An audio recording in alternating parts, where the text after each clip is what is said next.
हमारी कहानी शुरू होती है दिल्ली के कनॉट प्लेस से। भीड़ में लोगों के सामान बेचने की आवाज आ रही है। कोई चूड़ी बेच रहा है तो कोई गोलगप्पे। अलग अलग स्टॉल्स पर लोग आने जाने वालों को बुला बुलाकर अपनी ओर खींच रहे हैं। कुछ ग्राहकों की आवाजें आ रही है जो मोल भाव कर रहे हैं। ये दिल्ली के लोगों का आम दिन है जो किसी बाहर वाले को अफरा तफरी से कम नहीं लगेगा। ऐसा ही आम दिन है 24 वर्षीय शिवम के लिए। मासूम सा दिखने वाले शिवम की आवाजें उस अफरा तफरी को चीरते हुए अलग ही सुनाई दे रही थी। जैसे एक कशिश थी उसकी आवाज में। एक फूड ट्रक जिस पर लिखा है मृणाल के छोले कुलचे। उसके सामने खड़ा शिवम आवाजें लगा रहा है और लोगों को बुला रहा है। दिल्ली के कनॉट प्लेस आए और मृणाल के छोले कुलचे न खाए तो जी क्या दिल्ली आए और क्यों ही दिल्ली आए। उसकी आवाज लोगों का ध्यान खींच तो रही है। कुछ उसके ट्रक तक आकर रेट्स पढ़कर लौट रहे हैं तो कुछ सिर्फ एक प्लेट लेकर उसमें से पूरे परिवार का स्वाद निपटा रहे हैं। खैर मायूस सा शिवम आवाजें लगाते हुए कब दोपहर से शाम कर बैठा उसे पता ही नहीं चला। एक और दिन निकल गया और आज भी गले में कुछ कम ही कमाई चमक रही है। पैसों को गिनकर अपनी जेब में डालते हुए उसने अपने साथ काम करने वाले अमन पाजी को ट्रक बंद कर आगे बढ़ाने को कहा। आज घर में शादी है तो थोड़ा जल्दी जाना है। पाजी ने हाँ में सर हिलाया और जब तक वो बाकी सामान पैक करने में जुट गए शिवम फोल्डिंग कुर्सियां उठाने लगा। अपनी धुन में मगन वो कुर्सियां बटोर ही रहा है कि उसे कुछ आभास हुआ। थोड़ा सकपकाकर डरते हुए जैसे ही उसने नजर उठाकर सामने देखा तो दूर खड़े दो आदमी उसे दिखाई दिए जो उसे ही घूरे जा रहे हैं। सूट बूट से लेस वो दोनों एक टक उसे ही देखे जा रहे हैं। शिवम ने नजर घुमाकर इधर उधर देखा और वापस उन दोनों की तरफ देखा। उसके चेहरे से साफ था कि उसे समझ आ गया है आखिर मामला है क्या। पहले तो वो थोड़ा हड़बड़ाया और फिर जल्दी जल्दी में कुर्सियां ट्रक के अंदर पटक कर चाबी पाजी की तरफ फेंक कर फुर्ती में वहां से निकल गया। पहले तो वो तेजी से चलने लगा लेकिन फिर जैसे ही उसने नजर घुमाकर देखा तो उसके होश उड़ गए। वो दोनों उसका पीछा कर रहे हैं। उसकी सांसें बढ़ गई और अब उसकी रफ्तार में और तेजी आने लगी। चलते हुए एक गली में मुड़ा, फिर दूसरी और तीसरी। चलते हुए उसने वापस पलट कर देखा इस उम्मीद में कि शायद वो जा चुके होंगे, लेकिन एक पत्थर उसके पैर में ऐसा फंसा कि वो डगमगा गया और मुंह के बल गिर पड़ा। बेतहाशा हालत में उसने उठने के लिए अपना हाथ जमीन पर कसा और जैसे ही उठकर खड़ा हुआ कि सामने से तेज रोशनी ने उसकी आंखें चकाचौंध कर दी।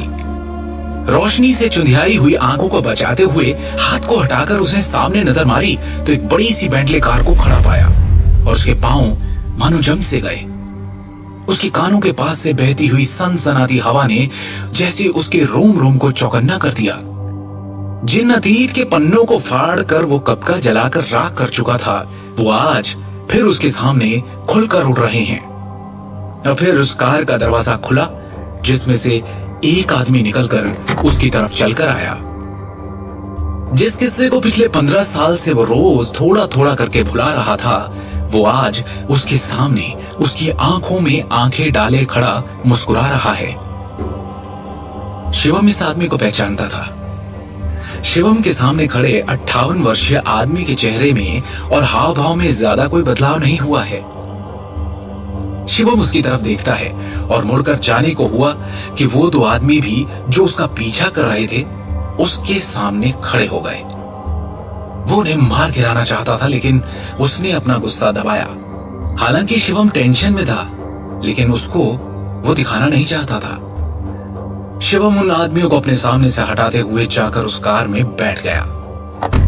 अंदर एक अजीब सी कशमकश का माहौल था। शिवम ने उस आदमी से पूछा, आप लोगों ने मुझे ढूंढा कैसे?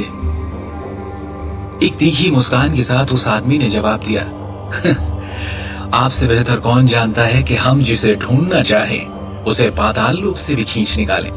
फिर आप तो यहाँ दिल्ली में ही मिल गए। क्यों? सही कहा ना मैंने मिस्टर शिवम शाह। शिवम के चेहरे पर बेचैनी का माहौल छा गया। जैसे ही उसने तेजी में कह डाला, मेरा नाम शिवम शाह नहीं, शिवम गांधी है। हमें फर्क नहीं पड़ता, लेकिन हमें जो चाहिए वो तो आपसे ही मिलेगा। अब चाहे आप शाह रहें या गांधी बनकर घूमें। और मैं भी आपसे कह चुका हूं, अच्छे से समझा चुका हूं कि जो आपको मुझसे चाहिए वो मैं आपको नहीं दे सकता। उस आदमी के चेहरे पर मायूसी साफ झलकने लगी। उसने गहरी सांस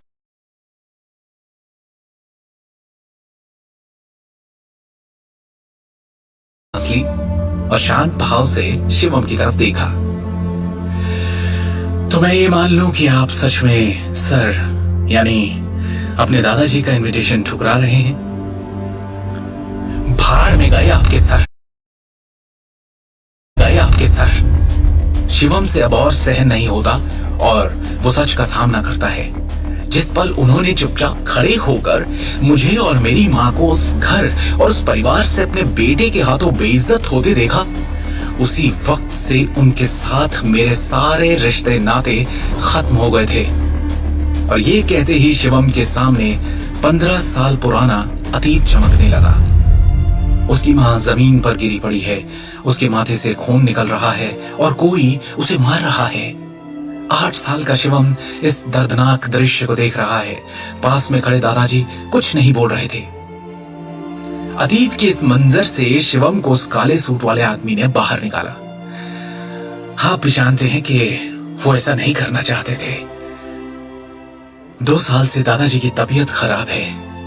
उन्होंने ही कहा था कि हम आपको ढूंढ कर लाएं। शिवम बहुत ही सीरियस टोन में उस आदमी से कहता है, मुझ पर इन सारी बातों का कोई असर नहीं होने वाला है। मैं उस घर में कदम नहीं रखूंगा, क्योंकि उस घर में वो इंसान रहता है जिसने मेरी माँ की बहुत बेइज्जती की थी। और यही दादाजी थे जिन्होंने अपने बेटे को रोकने की कोशिश भी नहीं की। अब उन्हें मुझसे क्या चाहिए? अब प्लीज जाकर उनसे कह दो कि मुझे मेरी जिंदगी अपनी शर्तों पर शांति से जीने दें। शिवम, ये आप कैसी बात कर रहे हैं? सोच कर देखिए, आप एक शाह होकर किस परिवार से अपना नाता तोड़ना चाहते हैं? शिवम के गुस्से का बांध टूट जाता है और वो कार की खिड़की के कांच पर गुस्से में मुक्के मारना शुरू कर देता है। वो आदमी समझ नहीं पाता कि शिवम इतनी जिद क्यों दिखा रहा है। वो उसका हाथ पकड़ता है। शीशे को कुछ नहीं होगा, लेकिन आपका हाथ जरूर जख्मी हो जाएगा। दादाजी ने साफ साफ कहा है कि हम आपको उन तक एकदम सही सलामत पहुंचाएं। शिवम को मारो तो जैसे काटो तो खून नहीं। वो उस आदमी की तरफ मुड़ता है और अपने गुस्से को पीकर कहता है, देखिए, मैं आपसे आखिरी बार कह रहा हूं, 15 साल का वो दिन मैं कभी नहीं भूल सकता। और मुझे नहीं लगता कि दादाजी, मेरा मतलब है सर, भी कभी भूल पाएंगे। और अगर वो भूलना चाहेंगे भी तो मैं उन्हें भूलने नहीं दूंगा। उस दिन सर के बेटे ने मेरी माँ की बेइज्जती की थी, उनके स्वाभिमान को ठेस पहुंचाई थी, उनका भरोसा तोड़ा था। उनकी औकात 1-2 कौड़ी के इंसान से बदतर की थी। उस दिन मेरी माँ के साथ जो सलूक हुआ था उस घर में, उन्हें जैसे सर के बेटे ने धक्के मारकर बाहर निकाला था। और क्या गलती थी उनकी? यही ना कि वो, कहते हुए शिवम अचानक से रुक गया। क्या हुआ था उस दिन? ऐसा क्या किया था शिवम की माँ ने जिसके कारण उन्हें शाह परिवार से उनके पति ने उन्हें धक्के मारकर बाहर निकाल दिया था? और फिर आज अचानक शिवम को लेने क्यों आए? शिवम उस दिन के ख्यालों में खोया ही था कि वो आदमी बोल पड़ा, इसका मतलब है आपको उन फटीचर नारंग के यहाँ एक गरीबी वाली और जिल्लत भरी जिंदगी जीना मंजूर है, लेकिन शाह फैमिली में लौटना मंजूर नहीं। शिवम को जैसे नारंग फैमिली के उल्लेख पर कोई फर्क ही नहीं पड़ा और वो तपाक से बोल पड़ा, शाह परिवार को सिर्फ पैसा, दौलत और शोहरत से मतलब है। क्या तुम्हारे भी भेजे में ये नहीं घुस रहा कि ये बात पैसे और रुतबे की नहीं, इज्जत और स्वाभिमान की है? जिस घर में वो इंसान रहता हो जिसने मेरी माँ की इज्जत नहीं की, मैं उस घर में कदम नहीं रखूंगा। जाकर बोल दो अपने सर से। गुस्से में उसने दरवाजा पीटना शुरू कर दिया और कहा, दरवाजा खुलवाइए और मुझे जाने दीजिए। ये कहते हुए शिवम मुड़ता है और कार के दरवाजे को एक जोर का धक्का देता है, जिससे दरवाजा एकदम से खुल जाता है और वो हड़बड़ाता हुआ बाहर की तरफ जमीन पर जा गिरता है। गाड़ी रफ्तार में चल रही थी। शिवम रोड पर गुलाटियां खाते हुए पीछे की तरफ गिरते हुए पहुंचता है, लेकिन बेंटले के पीछे से अटका हुआ एक ट्रक शिवम की ओर तेजी से बढ़ रहा था। तभी ये देखते हुए काले सूट वाला आदमी अपनी जेब से एक रिवॉल्वर निकालता है और उस ट्रक के टायर पर गोली चला देता है। गोली लगने के इंपैक्ट से ट्रक अपना बैलेंस लूज कर सड़क के साइड पेवमेंट पर चढ़ जाता है। शिवम की जान बच जाती है, लेकिन इससे पहले कि वो आदमी शिवम को वापस जबरदस्ती अंदर बिठाए, वो जैसे तैसे उठता है और बेतहाशा भागना शुरू कर देता है। शिवम के चेहरे पर सालों का दबा हुआ गुस्सा साफ झलक रहा था। उसके दिमाग में हजारों ख्याल एक तूफान की तरह चल रहे थे।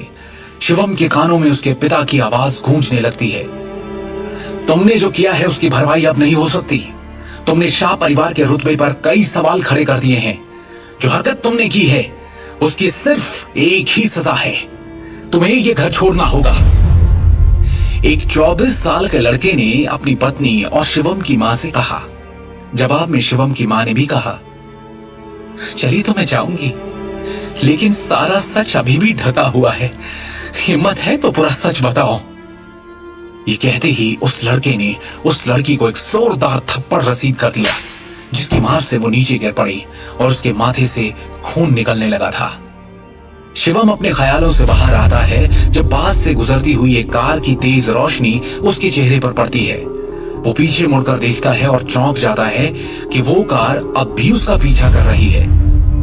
शिवम ने वापस चलना शुरू किया और एक ही ख्याल उसके अंदर बार बार कौंध रहा है कि चाहे जो हो जाए, जिस दलदल से उसे सालों पहले बाहर निकालकर फेंका जा चुका था, उसी कीचड़ में अब वो वापस नहीं लौट सकता। और लौटे भी क्यों?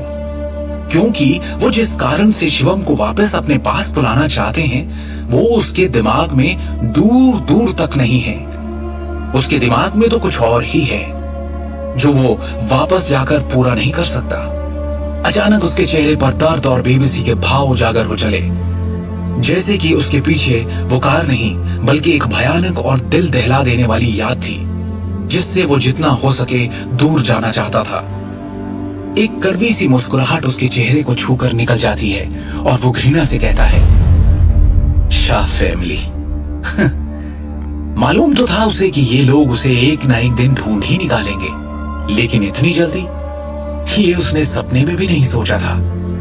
उसी कड़वे सपने से दूर जाते हुए वो इधर उधर देखने लगता है कि कोई टैक्सी या कैब मिले और वो उसमें बैठकर इन लोगों से दूर, बहुत दूर निकल जाए। जाने कितने ही ऑटो टैक्सी रोकने की कोशिश की, लेकिन इस वक्त रोहिणी तक का सफर कहां मिलता उसे इतनी आसानी से। अपनी हर कोशिश में असफल हो उसने अचानक मुड़कर देखा और ये क्या, वो कार अब भी उसके पीछे है। शिवम अचानक रुक जाता है और गुस्से में उस कार को देखने लगता है। शिवम के सब्र का बांध अब टूटने को था। जो करने से वो अपने आप को रोक रहा था, उसके लिए उसके हाथ मचल रहे थे। वो खुद को समझा ही रहा था कि वो गाड़ी स्टार्ट हुई और तेजी से उसके सामने आ रुकी। शिवम उनके सामने डटकर खड़ा रहा, लेकिन उन आदमियों ने जबरदस्ती पकड़कर उसे कार के अंदर घसीटा, दरवाजा बंद किया और तेजी से कार वहां से निकल गई। अब क्या करेगा शिवम? क्यों बैठा है कार के अंदर? कौन है ये लोग और वो क्यों शिवम को शाह फैमिली में वापस लाना चाहते हैं? क्या शिवम वापस लौटेगा उन अतीत के सायों के बीच? क्या हुआ था 15 साल पहले जो शिवम और उसकी मां को यूं जलील किया गया था? क्या है शिवम की सच्चाई? कौन है वो? आगे की कहानी जानने के लिए सुनते रहिए Shivam the hidden warrior, only on pocket FM।